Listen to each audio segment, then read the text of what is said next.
What is up, my peeps, and welcome to Studio de Jeffrey. It is Cowboys-Eagles preview part 2 from Studio de Jeffrey. I have now watched the Philadelphia Eagles play defense on the coach's film, and there are only a couple of things that I really take away from that. One, the Eagles aren't a bad team. They're a better team than I thought they would be coming into this year. But they're also not a team that the Cowboys should lose to, so get ready for a Cowboys victory, okay? We'll be having a Cowboys victory Monday nighter. It'll be great. Two things that I would point out. That is my dog laying down and hitting the camera, by the way, if you're watching things shake. Appreciate you. Thanks, honey.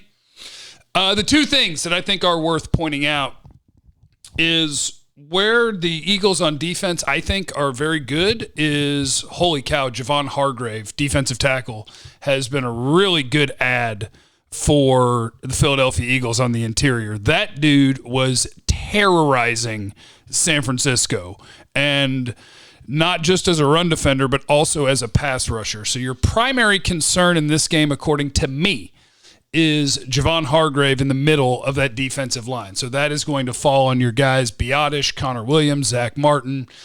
You hope that Javon Hargrave lines up on the Cowboys' right side more often than the left side, because I want Zach Martin dealing with that monster. Fletcher Cox, I think, is still a solid player. He is not the player that he once was. Javon Hargrave is now what Fletcher Cox once was. So that is the dude you got to have all eyes on. Number 97 for the Philadelphia Eagles is a monster. Now, they will be without Brandon Graham, who is another guy that's not what he once was, but still a good player. The thing about it is Derek Barnett, one of their edge guys, doesn't really scare me. Ryan Kerrigan's not very scary anymore. The guy who will play even more now, that I think is probably their best pass rusher, is number 94, Josh Sweat. So Josh Sweat is the guy that Tyron Smith and I would imagine Terrence Steele, that's who they're going to have to deal with. Outside of those two, nothing on the Eagles' defense to me is all that scary. I think their corners are fine. Darius Slay is a good player. Avonte Maddox is a good player. Steven Nelson is a good player. It's not a glaring weakness. So this may be another week where the Cowboys are going to see if they can establish a little something on the ground. Got to get the ground game, which is why I asked the question, who has more rushing yards, Tony Pollard or Ezekiel Elliott this week? Because it'll be interesting to see how the Cowboys want to attack. I love what Kellen Moore said about their offensive plan. Once upon a time, Cowboy fans got used to, well, the offensive plan is we do what we do and we execute. That's why we're going to win. But Kellen Moore said what we do is we identify what the defense is asking us to do and we aggressively attack it. So can you run on the Eagles? You can, because they are one of those teams that lines up with two deep safeties more often than not. Against San Francisco, they had more guys around the line of scrimmage, but it's because against San Francisco, a lot of times you're dealing with two tight ends in the formation and a fullback in the backfield. But Philadelphia, a lot of times, is going to line up with two deep safeties. What's become popular, because Peyton Manning said it, too high shell, where you've got two guys way back here, they can't be a factor in the run game. So if you're spread out, and you get a corner out here on that receiver, a corner on that receiver, a corner on this receiver out here, two deep safeties, then you've got an opportunity to run the ball. I do think their weakness when it comes to running the ball for Philadelphia is I don't think their edge guys are as good a run defenders as their interior guys. That's why I ask, do you think Pollard could outrush Zeke again? Because you may have more of an opportunity getting outside than you do inside. So that will be something to watch. And that's the Eagles' defense. Not impressed by their linebackers. Safety play is meh. Corners are pretty good.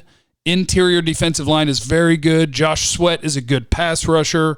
That's the Eagles' defense. That's what you need to know about them. Now, other Cowboy updates. I do need to address this. I'm a lot like Ron Burgundy.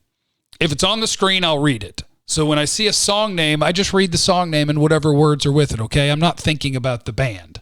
But it's brought to my attention that in the comments, somebody mentioned the song Panama by Bon Jovi, and that is a Van Halen song.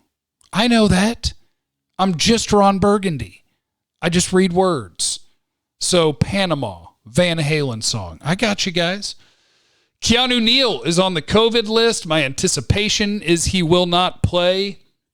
And if he does not play, here is the beginning of the ascent of my guy, Jabril Cox. This is where Jabril Cox will hopefully get some more snaps, hopefully play very well, and show the Cowboys they have another viable linebacker alternative to take some snaps from Jalen Smith and or Leighton Vander Esch. Micah Parsons, what will be his plan this week? What I have been hearing is that Micah Parsons is again spending a lot of time working with the edge guys, the defensive end guys, and that we may see a lot of that from him this week. So it will be, and you know what? In some ways that might work out really well, because if he's the unblocked edge defender when you do zone read, you fake it to a running back going towards the middle, and you unblock the defensive end. So if that's Micah Parsons, what a quarterback does is he sees, is that defensive end crashing down to tackle my running back? If he is, I pull the ball, I run. If he's standing there waiting for me, I let the ball go and I let the running back go. Parsons is the sort of freak athlete that might be able to split that, where you kind of play down the line to where you can get to the running back if he lets it go, but also if the quarterback pulls it, he's got the speed and quickness to be like, that's cool, I can get to you too. So however they use Parsons, he'll be a big factor in this game. I have said I'm putting in the call for Oso Odighizuwa to be an impact player in this game. He's going to have the best matchup against Philadelphia's right guard, Landon Dickerson, who really struggled last week with both speed and power, which is weird because at Alabama I thought he was an outstanding player. Dorrance Armstrong out with an injury, which means my other guy, Chauncey Golston, it's go time. I was wondering if he'd be active last week. He was not. This should be the week that Chauncey Golston gets active. And so on the edge, you'll have Randy Gregory back. You'll probably have Micah Parsons playing there a bunch. You'll have Bradley Anae. You'll have Chauncey Golston. I'm missing one name off the top of my head. Oh, Basham. And that's what you'll survive with. Hopefully Parsons can be a freak show again. Hopefully Chauncey Golston can get a little something done. Hopefully Randy Gregory is able to get after the quarterback a little bit. But I do think the Eagles' offensive line is very good at pass protecting. That left side is outstanding. Lane Johnson is good. Right guard's going to be an issue, and the center's okay. Kelsey at this point is okay. And Matt asks, how's Gallup coming along in his rehab? Yesterday, he was on the cords. So Michael Gallup's making progress, but you're probably still 2 or 3 weeks away from getting Michael Gallup back. So shout out to Cedric Wilson and Noah Brown. Get out there, get the job done, okay? And they'll do that. They've done that before. Prediction for this game, 30-20, Dallas Cowboys. Eagles, to me, just don't have enough offensively to keep up with the Cowboys. So if the Cowboys continue to play efficient offense and turn those yards and first downs into points, Cowboys are getting out of there with a dub. This is the most confident I've been in a prediction all year. Although I am 2-0 in predictions. Lost to Tampa, beat the Chargers, they'll beat the Eagles, and then we'll move on to the next week. Leave in the comments what you want to hear about tomorrow. And remember that leave your prediction in the comments, by the way, youtube.com/Jeff Cavanaugh. And your why. Don't just leave your prediction. Tell me why. Remember, you have no idea what anybody is going through, so be cool to everybody. I love you. Bye. Anybody know how to make emojis of my face so that I can use those and have people put them in chat boxes and stuff? Whatever. I love you. Bye.